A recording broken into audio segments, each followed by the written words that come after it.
What's up, YouTube? What's up, YouTube? It's your boy back with another one. People, in today's video, we want to talk about the Congo. Did Africa let Congo down? Did Africa forsake Congo?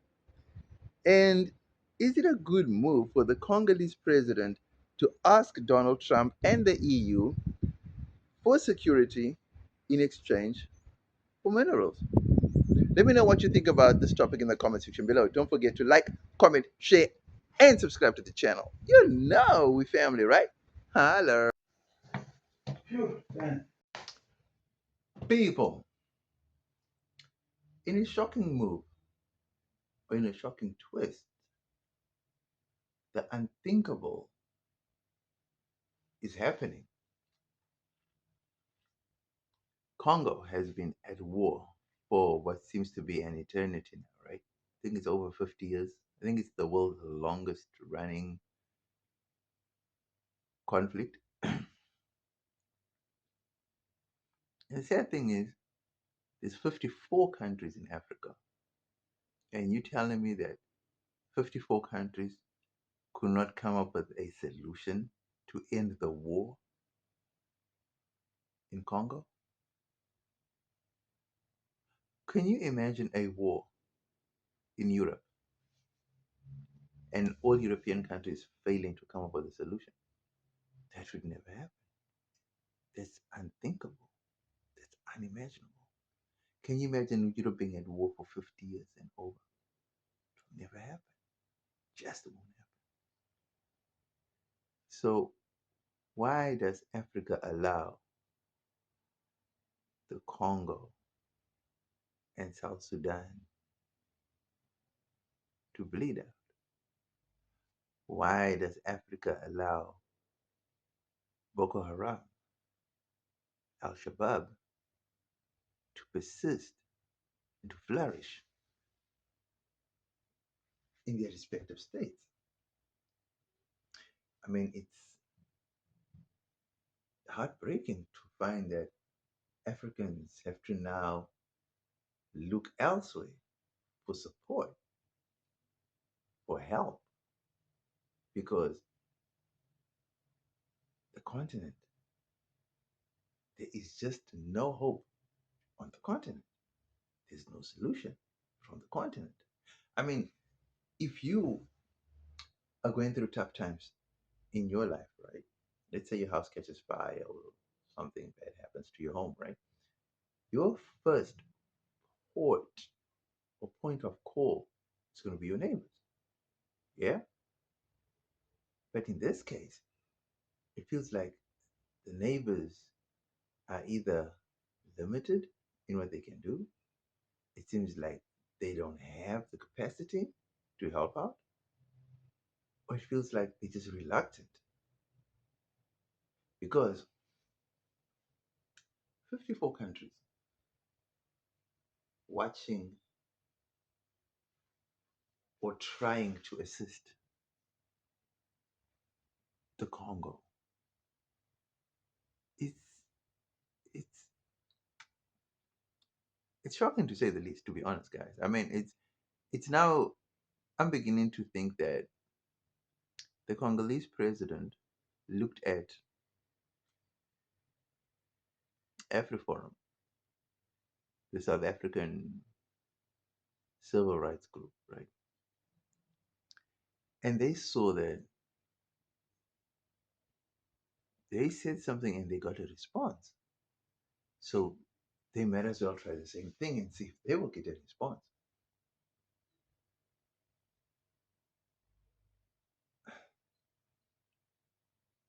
This is going to be a huge development. I mean, how is this going to affect a relationship with China, for example? Because China has mines that they're operating in the east part of Congo, right? America and China don't get along at all. So how's that going to pan out? So back to the issue. AfriForum started a trend whereby they are not even in government, but they decided to look outside of the country, right? for external help to solve a South African issue.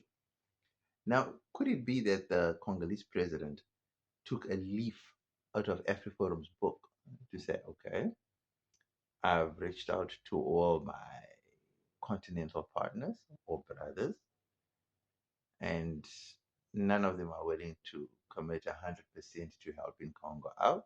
So therefore, I will now look west to America and the EU and see if they're willing to help out in exchange for mineral wealth. Is it a fair thing? Is it a fair assessment? Is it fair for the Congolese president to take such a drastic step? Well, let's look at it from all directions. Number one, no one on the African continent, not even the AU, have a solution to the Congolese problem, conflict. They don't.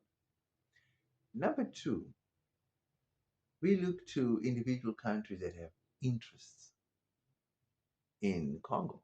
So we look at countries like Rwanda, who most, even the president of Congo, has come out publicly saying that Rwanda is backing the rebels and that those so called rebels are not even rebels, but actually Rwandese soldiers.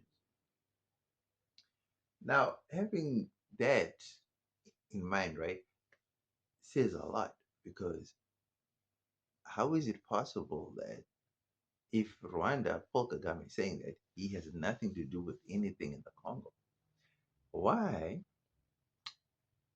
why, why does, why those minerals that are mined in the eastern part of Congo, why do they travel to Rwanda? I mean, that's a big question to ask, right?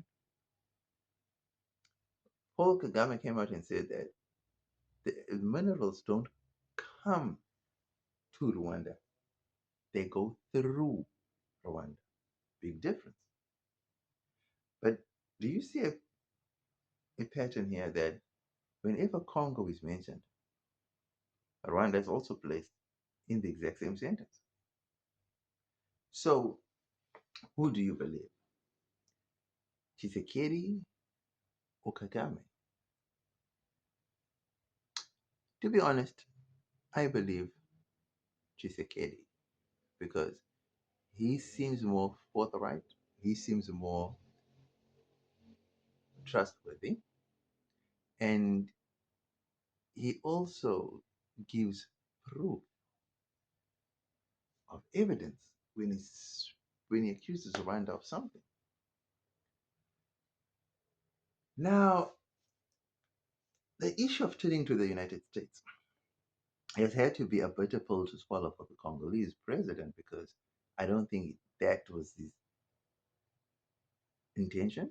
I don't think that was top of mind when he was thinking of looking for a security solution. I don't think he himself even trusts the West. But when you have exhausted all possible angles and opportunities and you've exhausted all possible routes, all possible ideas, you then turn to the devil and hope that there'll be a shining light at the end of your deal. So, is this a good thing for Congo to turn to America and to the EU? Well, to be honest, 50 years, 50 plus years have gone on, and Congo is still at war. That goes to show that Africa either is not interested in solving it, either African players have a hand in it, or Africa simply just does not have the resources to combat the rebel groups.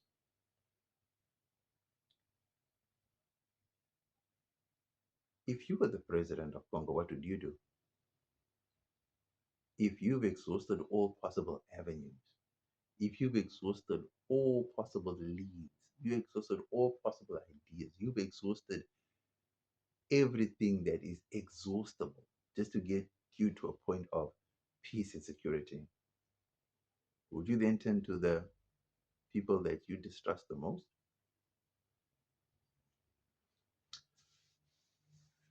In my view, I feel like he's done the right thing because he didn't go running the very first moment that the conflict, because he took over office and the conflict was already on. I don't think he never just made his first move to run to the Europeans and say like, "Hey, this is what I have." No, I think he worked around the African continent trying to get different players to help him out. But like I said, either resources are a problem, either there's no political will to end it, either there's just a unwillingness to get involved in this conflict, you know, from the African side. So after all that, he then turns to the Americans at the EU to not get help. So is it a good thing or a bad thing? To me, I'm simply saying, if that's what's going to bring him peace, then by all means, go for it. Even if it's just a reprieve, a respite in the fighting, because it's gone on for too long. Too many lives have been lost. I mean, the child laborers on the mines, it's terrifying. It's just not a pleasant sight to see.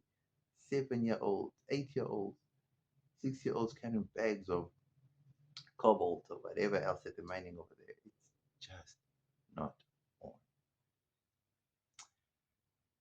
You know, when it comes to dealing with America and the West, there's always a good side and a bad side. So next, we're going to get into the pros of dealing with America and the West. You know how it goes. Holla.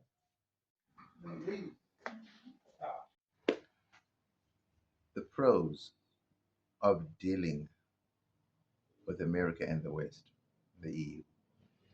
Number one, they will provide you with top notch service.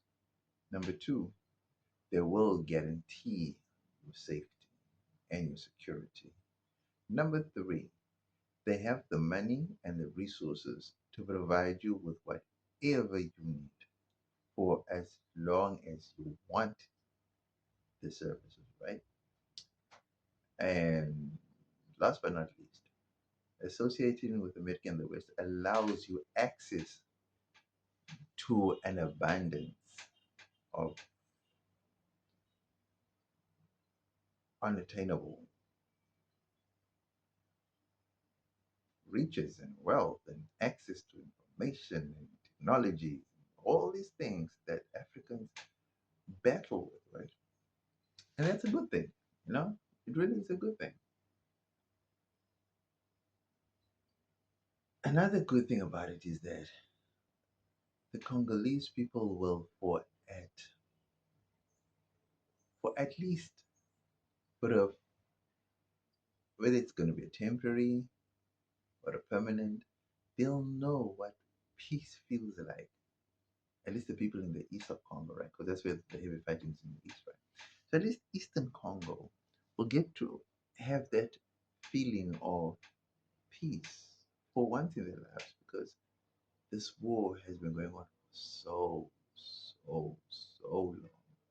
I mean, it's not the exact same war that Mobutu had, but because now it's a different war.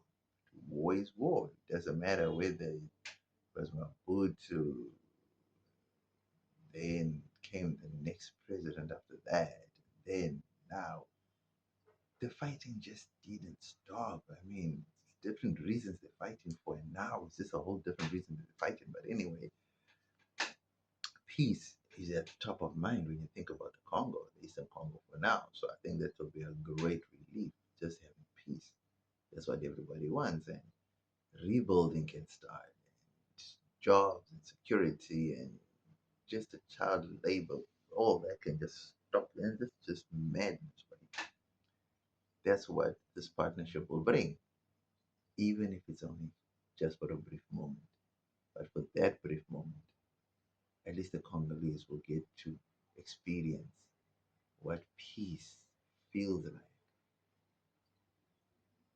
Because at this point, peace and security is like a luxury that the Congolese people cannot afford. Next, we get into the cons of having this partnership with America and the West. Holla.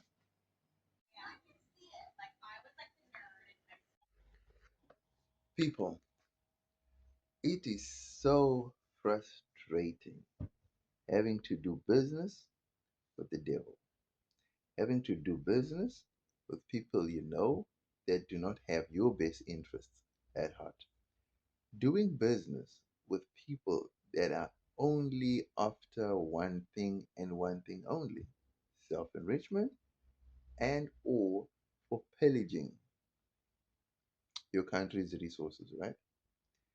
Now, this is the predicament that the Congolese president had to take. I mean, I don't think he had any other choice because, like I said previously, he tried in vain. He tried to get continental help, and it just isn't coming or sufficient. Or, like I'm saying, there's just no will on the part of the African leaders to commit fully to the peace of the region. So they had no choice but to turn to America and the EU. Now, the cons of that. One, we know that Americans and the EU are going to siphon off as much of mineral wealth that they possibly can from the Congo. Two, we know they're going to exploit the Congolese government and milk them for whatever they can get out of them. Three, we know that they are going to charge the Congolese an arm and a leg for these services. So whether it's going to be in cash or in kind, in that case, mineral wealth, then we definitely know that the Congo is going to be deeper in the red when all this is over, all because they asked for help from the devil. Another sad thing is that the Congolese people are going to be left none the wiser, none the better after all this is said and done, because I honestly feel that they're going to be left poorer than they already are, simply because their minerals are going to be pillaged to a point that even they're going to start asking questions whether this was worth it after all. Because there's only so much that the rebels can mine, because even they themselves don't have sophisticated equipment.